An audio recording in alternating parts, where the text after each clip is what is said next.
When you need a haircut and a shave and you don't have a topic for your live stream, find out.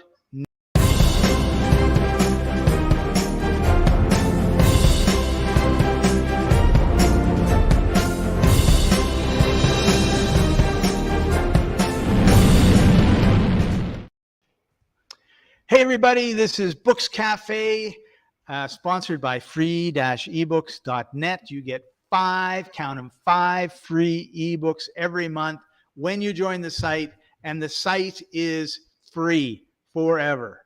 So head over there. Normally I like to share my screen and show you the site and some of the cool things that are there, like the origin of life and transmutation of the human race. But for some reason, Chrome won't let me do. You got to go do something, and I don't know what it is, and it's really upsetting. And the other thing is, I'm looking after 11 cats and dogs. So if you hear some barking or you see me throwing something, it's to keep them occupied. So I'm Scott. He's Chaffee. Hey, Scott. How are you doing today? How are you doing today, Chaffee? Awesome. We finally broke the 50-degree barrier in Chicago. We're actually closer to 70 degrees after weeks and weeks of freezing below freezing cold temperatures. So I'm happy. I haven't been in long pants in 3 months. Yeah. Now you just made me feel worse. Thanks, Scott. So one of the things that when it comes to writing is writing what you know and also what you experience. And one of the things that came up as we were trying to decide what to actually talk about today was a conversation you had, I'm assuming at one of your networking events, and or with a bunch of people, because obviously you can't have a conversation by yourself. And I don't think that we're going to get into the topic of the conversation that you had, but it does bring up an interesting talking point, which is, are there things you should not write about or should not talk about? And if so, not what are they, but why are we not allowed to communicate those things, right? I mean, there are taboo topics, and it's weird because there you go. when I was growing up, taboo topics were church, politics, and sex, and now none of them are taboo. But you can sure get canceled if you don't know what the taboo topics are and you start talking about them. Absolutely. So let's not talk about them. No, I'm just kidding. Well, here's the bottom line. It's, why are they taboo in the first place? Okay. So, and if they're taboo and you don't talk about it, what happens to them? Do they stay taboo, or do they, like, all of a sudden all your challenges and issues like disappear because you don't talk about them? So anything you don't like, Scott, you should not talk about, and all of a sudden it will all go away and everything's better. Is that what happens? No, I think what happens is, I think we've exchanged topics from what, like 500 years ago. One of the dogs just chased one of the cats. Never saw that cat move so fast before in my life. Sorry, excuse me. 500, 700 years ago, if you talked about a taboo topic, the church excommunicated you, which sometimes meant death, sometimes meant stoning, sometimes meant nobody would talk to you ever again. So, or if you were a witch, you got burned at the stake. You got burned at the stake, right? So I think that there are things that people believe are true to the point where they will not tolerate an opposing point of view. So in the past, we had the Crusades, because now the Crusades were an excuse to go to war, I think. But, the history books say it was Christians. Stop that. Christians versus religious persecution, right? Well, yeah, that was it. Or Jerusalem was taken over by one religion, and then the other religion didn't like it, and they took it back, and it went back and forth, back and forth, back and forth. So, but I think that where we get to in our society today, quite honestly, is we do not tolerate. We're supposed to be inclusive. We're supposed to be tolerant, but we don't tolerate anybody that doesn't fit what we believe they should. The square peg that if they're round and it's a square peg, like forget it, right? Right.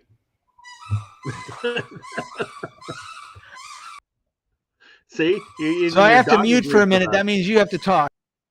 Oh.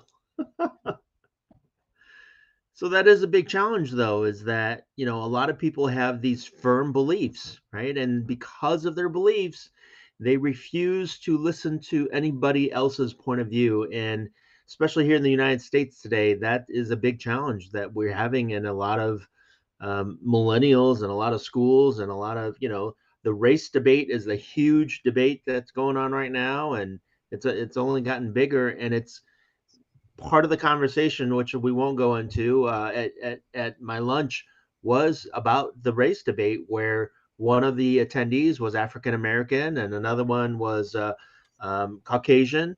And the Caucasian lady was talking about how she had to learn and work with other individuals who were African American in her position, and she learned some lessons, and it was a great conversation. Only not everybody is open to those kind of conversations where they have different opposing views, and all of a sudden it's like, instead of discussing facts and stories and feelings and emotions, all you're doing is name calling, and you're an idiot, you're stupid, and yada yada yada.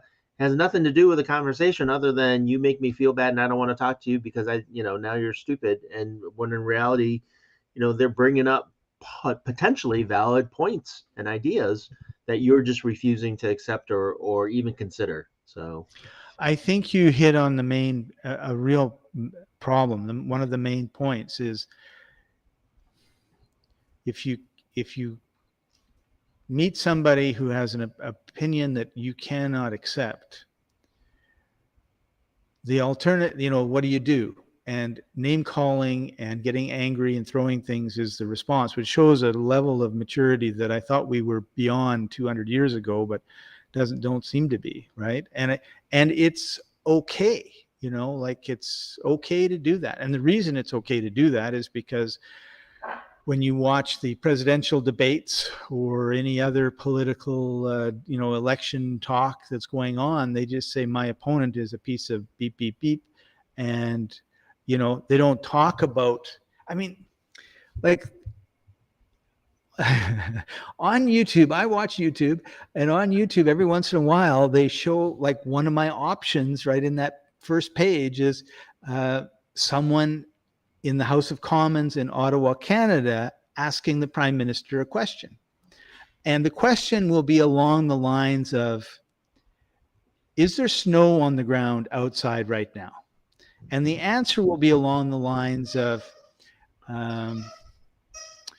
we're really looking very carefully at the health impact of cold and squeaky toys on the mental health of people talking on live streams. In other words, he never answered the question. He never even came close to saying anything that had anything to do with the topic. And when you have that sort of situation combined with he's a scumbag and she's, something blah, blah, blah, we have not shown or have anything to, like our average person watches 4 hours of TV a day, and all they see are, fictional TV shows where people are yelling and screaming and driving fast cars, or news where people are yelling and screaming and driving fast cars. Like, it's just, we're not showing anything that says this is how you relate to people and have debates and talk. And I think I feel like I was kind of like at the end of that training, right? Because I can remember our teachers saying, okay, here's a question. You take the yes, you take the no. It doesn't matter what you think, and then see what happens. Your turn. Well, again, it's the art of the spin, the art of the misdirection. All that comes into play, especially when it comes to politics. And I, as you were talking, something came to my head is that because people see celebrities and influential people and politicians and our leaders doing this kind of stuff, they think it's okay because that's who they take example from, right? And so now that these people, especially like you said, the political debates, they're on stage, and instead of talking about facts and data and information, they're talking about name calling each other idiots. And all of a sudden now, oh, well, these are our leaders. And because our leaders are doing it, it gives me permission to do that to other people as well. And so that Right. just propagates out there. And I remember, I was in high school, I joined the debate team. And on the debate team, we had Lincoln Douglas debate, which is, if you don't know what that is, go look it up. It's a format of debating where each person gets a set amount of time.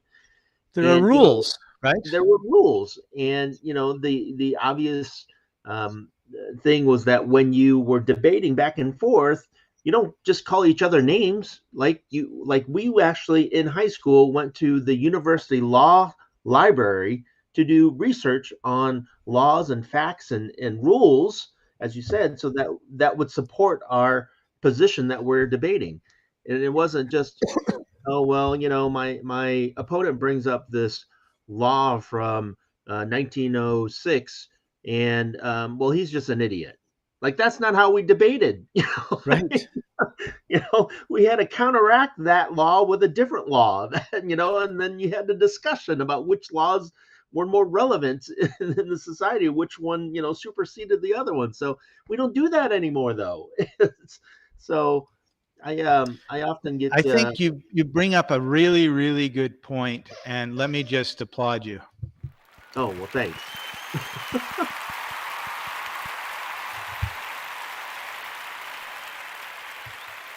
But this is Books Cafe, though, Scott. Do you have books, or do we have books on books, efree-ebooks.net, that would help with this discussion? Whatever that discussion. Now here's what I Let will me say look. is that while you're looking, right? Here's what I'll say is that if you have a certain belief and you're going to talk to other people about this belief, one of the best things you can do is educate yourself on that belief. And you educate yourself on that belief by going out to a site like free-ebooks.net, looking to see what other people have written about that topic and reading about it. And so if you educate yourself and read more about it, now you can be better versed on your belief. And I always tell people that it's great that you have certain beliefs and you should have certain beliefs. And I always tell people that you should always question your beliefs. And why should you question your beliefs? You should question your beliefs because the answer that you receive when you question your beliefs is either going to do two things. It's going to make you decide whether that belief should be real or not, first of all, right? So it's going to put in your mind, like, why do I believe this belief? Why do I have this belief? And why do I think it's true? And that answer is either going to make you change your belief because you found a different answer, or it's going to reinforce your belief. And the people that question their beliefs all the time and then are able to reinforce their belief because of the information that they find, those are the people that have the strongest beliefs out there and are able to convince other people of that belief as well because they've asked all these questions and all the data that they found has supported that belief and reinforces that belief. And so, if you want a really strong, unshakable belief, continue to question it because you'll find that the answers are either going to support it or allow you to develop even stronger beliefs that might be a little contrary to that belief in the first place. Yeah, and the problem is that we've become a community or a society of sound bites and headline readers. We read the headline. I don't know how many times I've read a headline, and then I've read the article, and either the article contradicted the headline or had nothing to do with the headline. But people read it and they just go, yeah, yeah, yeah, yeah, yeah. They skim through everything, and then they come out with this new set of beliefs. It's really a sad form of manipulation, in my opinion. We call that clickbait, Scott. Clickbait. I didn't want to get too technical. Oh, okay. But that's true. It's like people read these headlines, which are designed to attract people to read an article, and they don't read the article because they read the headline and came out with a belief from that headline. Yeah. And this was really extremely relevant, I must say, in the time of COVID, right? There were a ton of headlines about COVID that if you actually read the article and read the data that was supporting the article, you'll find that it was, as you said, completely opposite from the headline. The headline was meant to scare people, was meant to interest people, was meant to thrill people into reading things, and they never did. They just took the article and ran with it. Yeah. Which reminds me, the purpose of all of that was to get this.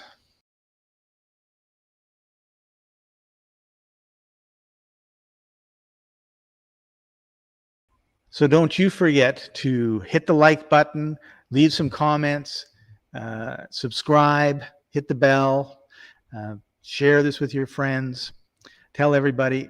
We want to grow this community.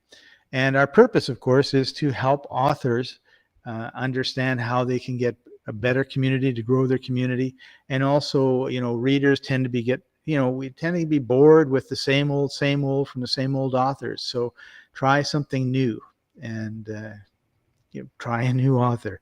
You don't have to finish the book if you don't like it. I just want to know where the bell is, Scott, so I can hit it. I'm sure you have some bells there because you got 11 pets. There you go. That's the closest I have to a bell, the air horn. So what book are you working on now, Chaffee? I'm working on a couple books, and I'm behind on my schedule. Actually, I'm working on 3 books right now, and I'm behind on schedule on them. 2 of them I'm actually writing myself. That's why they're behind schedule. Right. The third one is actually on track. The one that's on track is actually our kids book that we're writing right now. We're writing a Mother's Day kids book, and that's going on. Now, what's interesting about that kids book, though, is that the illustrator that we use for all the images actually lives in Ukraine. She's Ukrainian. And, wow. Obviously, if you've been paying attention to anything and not just hiding away in your basement, you know that there's a war going on right now over in Ukraine. And so, we've asked her, like, what's the situation over there? How are you doing? And all that kind of stuff. And fortunately, she's on the western side of Ukraine, or wherever west is for you. And so she's on the opposite end of the fighting that's going on right now. And, only as most Ukrainians are right now, she is basically saying they're coming into our country, they're taking over our country, and we need help. And so it's kind of a scary situation. And Wow. We're fortunate that she's safe and she's continuing. Obviously, she still has a family and work and support, and she has to make a living. And it's a scary thing to be in a situation where your country is being invaded. So yeah, I was over at my in-laws a couple weeks ago. It wasn't even a couple weeks. It was like a week and a half ago, maybe a week. And we were watching TV and we were watching the news about the Ukrainian war. And my mother-in-law was like, she talked to my wife, and she's like, this really reminds me of when we left Vietnam. Like, they were refugees back in the day. Right. And they had to take everything that they could, which was basically nothing, right? Just whatever you had on your body, and leave the country. And as she's watching the news, she's like, this brings back some memories of how it used to be back in the day. And, that kind of hit home to me, obviously, because I'm a refugee and I don't remember anything, only I was part of that, right. mass migration. So it's not a fun thing when things like this happen. But anyways, fortunately, like I said, our illustrator so far is safe and she's doing well, and I appreciate her and the work that she's doing for us. And she's illustrating. And she's illustrating. So cool. Which you reminded me, I had to make a note. I've been part of, what do they call it when you've got like 10 authors and they each write a chapter and you have a book? We just call it a co-authored book. Co-authored book, yeah. So I just finished my second one. My first one was something, I forget the exact title, was like Lessons I Learned from My Dad. And the second one,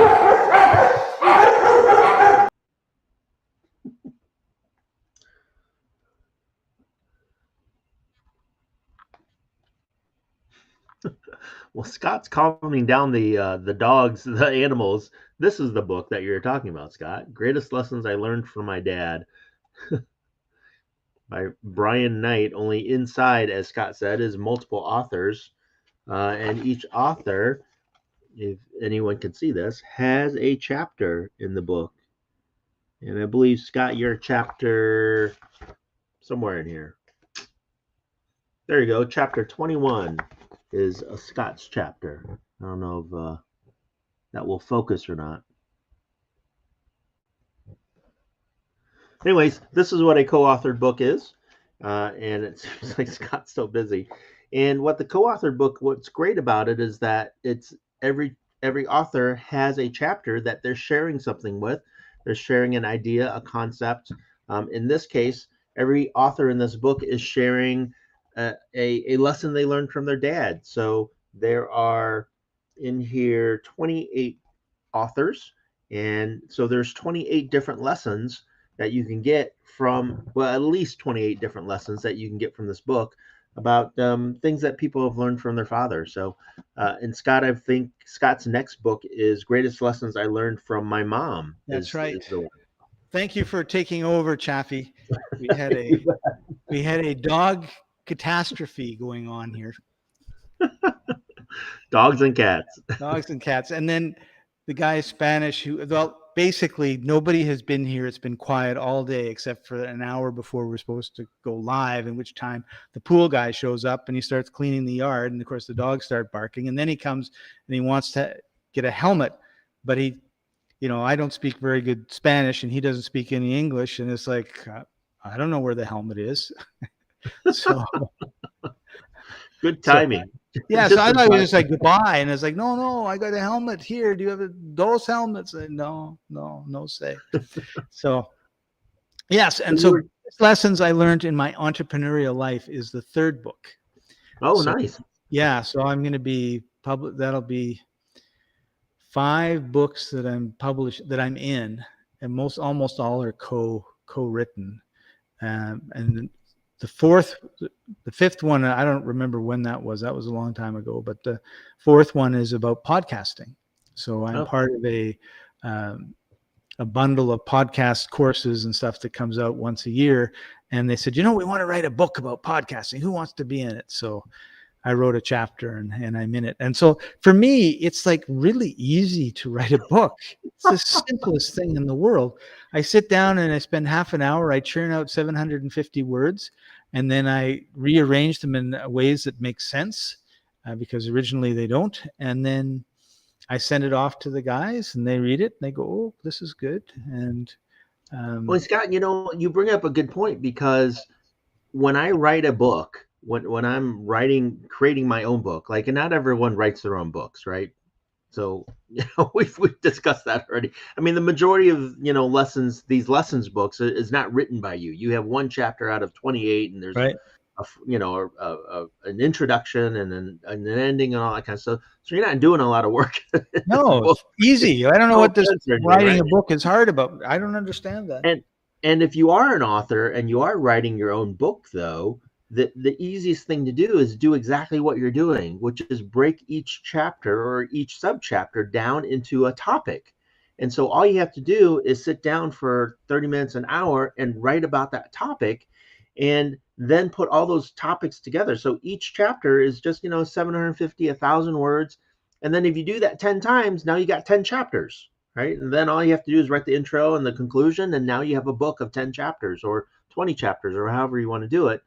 And that's so much easier than sitting down thinking, I got to write this entire book from beginning to end. What am I going to do? Well, if you just break it down, as we call it, chunk it down into individual chapters and then focus on just that chapter for that time period, then before you know it, you're done, right? And then you got a whole book. I want to share a story that is a reverse writing story. You reminded me when you're talking about chunking it down.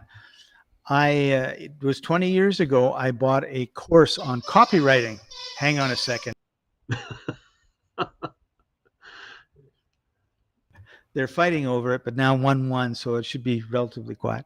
So at the same time, I had a new job, And so I had to learn all of that. And every month they would send me out like a chapter, and I had like 5 chapters growing on my desk, and I thought, oh, how am I ever going to get through this? And I changed the question from how am I going to get through this to what could I do? And I thought, well, I go to bed and I, read for 20 minutes. I could just read a chapter, So that's what I did. And what I thought would take me years to get caught up was like just a couple months. I was caught up, and I was really shocked at how fast that was, because it was just like, it was like overwhelming. And then it was like, oh, I just do a little bit a day. So, take a period of time, whatever, whether it's before dinner, after dinner, in the morning, first thing, and, throw it out there, let the dog get it. And but you have that same time, and you get that habit. And then next thing you know, it's done. So that's really cool, because I was going to ask you for this.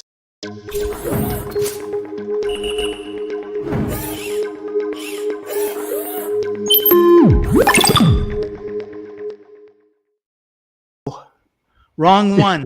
You're going to ask me for today's guest. Today's guest. I was at tip of the day is what I was looking for. And I guess I uploaded the wrong video. So today's guest, folks, is Chaffee and his books. No, I was going to say tip of the day, and we had the tip of the day. So hooray. There you but go. Unfortunately, it was the wrong video. So we had talked about liking and subscribing. I'm going to get one right. So this is the one I'm going to get right. So make sure you do this.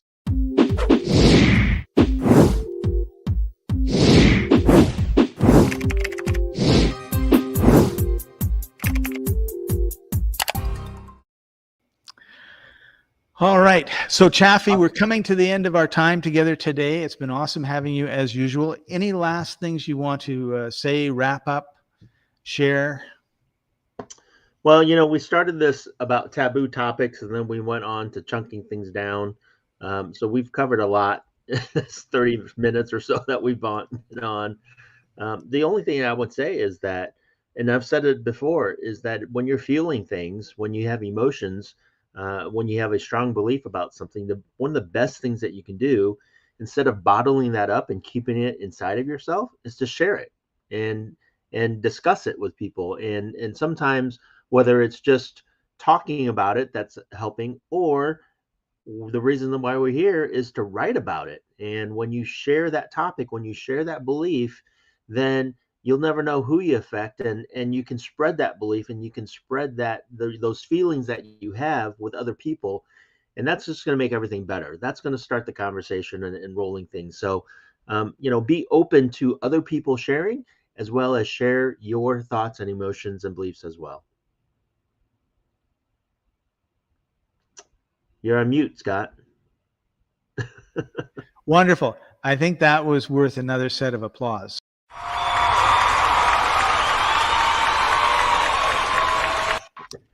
So thank you for joining us, everybody. Appreciate